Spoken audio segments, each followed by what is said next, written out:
Kami dari Universitas Negeri Makassar, Fakultas Ekonomi dan Bisnis, Program Studi Kewirausahaan. Adapun tujuan kami membuat video ini untuk memenuhi tugas akhir dari mata kuliah Administrasi Bisnis dengan dosen pengampu Pak Mahmudin SSos MSI. Perkenalkan, kami dari kelompok 12 yang beranggotakan 3 orang, Nurul Hidayah, Aulia Dwi Tendri, Naila. Selamat menyaksikan. Assalamualaikum warahmatullahi wabarakatuh. Perkenalkan, kami dari kelompok 12. Perkenalkan, nama saya Nurul Hidayah dan di samping saya Naila dan saya Aulia Dwi Tendri. Baiklah, di sini kami akan membahas tentang etika bisnis. Mari kita mulai diskusi ini. Guys, aku bertanya, kenapa etika bisnis penting dalam keberlanjutan perusahaan? Menurutku itu etika bisnis itu penting karena membantu membangun kepercayaan dengan pelanggan, karyawan dan pemangku kepentingan lainnya yang pada akhirnya mendukung keberlanjutan jangka panjang perusahaan.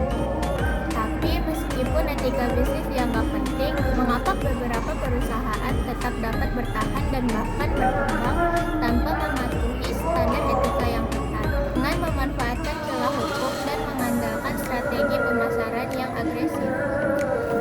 Kan perusahaan semacam itu biasanya itu menghadapi resiko reputasi jangka panjang, dan ketika pelanggaran etika terungkap, konsekuensi finansial dan legal yang dihadapi bisa sangat merusak.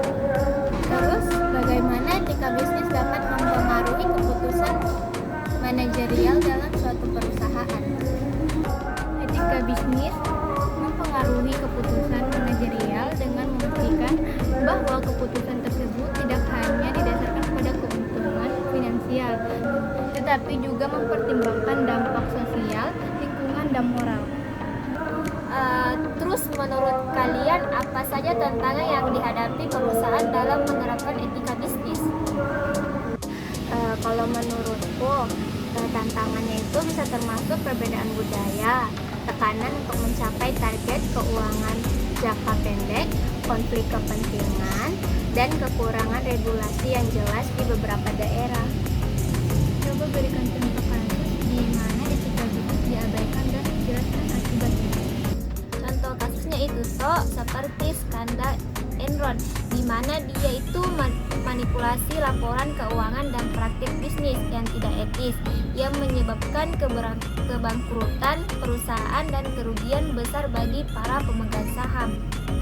Tapi ada perusahaan yang berhasil mengabaikan etika bisnis tanpa mengalami kerugian yang signifikan karena mereka memiliki pengaruh dan kekuatan politik yang besar.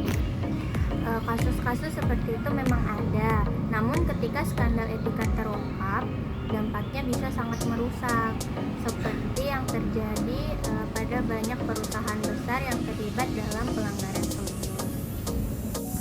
Baiklah, mungkin perbincangan kita pada hari ini sampai di sini saja. Sampai bertemu di kesempatan selanjutnya.